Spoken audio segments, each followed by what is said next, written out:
North Korea's dark fishing fleet went quiet in 2020, likely pressuring the country's imperiled food supply. The number of North Korean ships in the country's dark fleet fishing for squid plummeted in 2020, new data shows, depriving the impoverished country of the popular staple during a year when food supply was already dangerously low. Research from non-profit Global Fishing Watch found that the number of aggregate days North Korean vessels spent squid fishing in Russian waters dropped 95% from 146,800 to 6,600. Squid fishing in North Korea's own territorial waters also suffered a massive decline. The ships are referred to as a part of North Korea's dark fleet because they do not publicly broadcast their location or appear in public monitoring systems, often in violation of global maritime regulation. Dozens of these ships, which are fully equipped to travel long distance, have washed up on Japanese shores in recent years, sometimes with their sailors aboard. Global Fishing Watch used satellite imagery and other maritime monitoring technologies to track the number of squid fishing ships over the May to November fishing season. Squid fishing is among the easiest operations to track from afar because it's usually done at night with powerful lighting equipment. Squid is popular throughout Northeast Asia, and rising demand in recent years have threatened the sustainability of the already dwindling squid stocks in the region. According to Global Fishing Watch, in North Korea, squid is fermented, pickled, barbecued, stir-fried, or dried and served as a snack.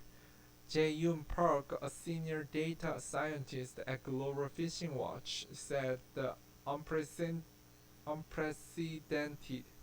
decline appeared to be due to the stringent entry and exit control North Korean leader Kim Jong-un put in place to keep COVID-19 out of the country.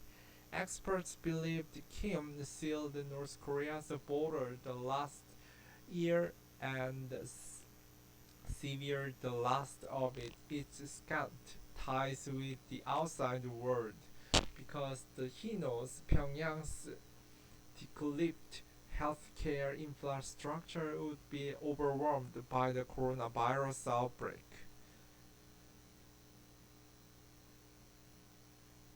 North Korea says it has not contracted a single case of COVID-19, a claim most experts dismiss as propaganda.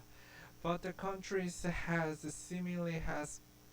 seemingly been spared from a major wave of infections, thanks in part to stringent anti-epidemic measures, controlled on the movement of people and the border lockdown.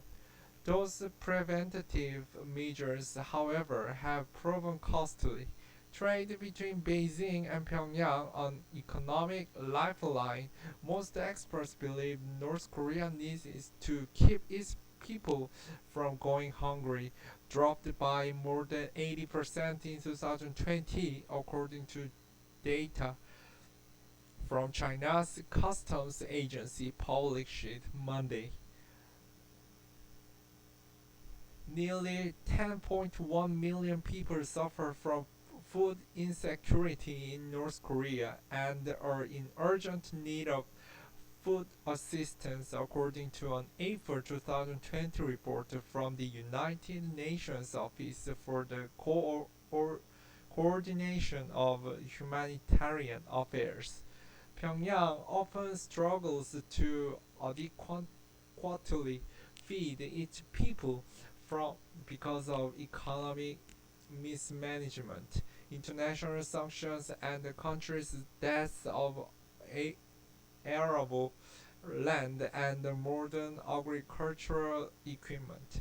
But things are almost certainly worse now due to the tightened border restrictions and heavy rains this summer that flooded farmland and destroyed crops. While there appears to be enough food to go around, the supply is under more strain than at any time since the famine of the 1990s, according to Chad O'Carroll, the CEO of Korea Risk Group, which produces North Korea publications NK Pro and NK News. We can safely say there are nationwide shortages of several key food types, he said. Fishing far from home.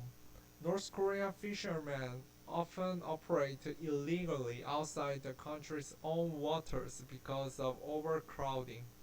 Pyongyang allegedly sold its territorial fishing rights to other countries, according to United Nations investigators, despite the fact that fishing in its own waters or trading North Korea fish violates international law. The trade, which was worth an estimated $100 million a year, was sanctioned in 2017 by the UN Security Council as part of its effort to punish the Kim regime for its repeatedly ballistic missile tests that year.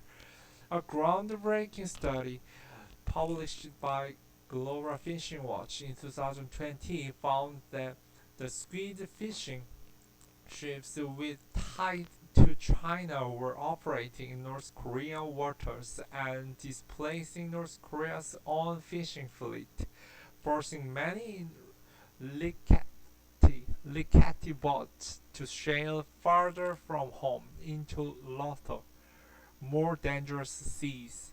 Many did not survive the journey. Global Fishing Watch's Park said squid fishing in both Russian and North Korean territorial waters dropped dramatically in 2020 during the peak of the season from September through November. Global Fishing Watches found 50% fewer ships of Chinese origin operating in North Korean waters than it did over the same time in previous years. North Korea's squid fishing boat, however, did not take advantage. There was no corresponding increase of North Korean squid fishing in the country's own territorial waters, so it's likely a large amount of North Korea's squid supply completely disappeared in 2020, Park said. CNN's Ga Won Bae contributed reporting.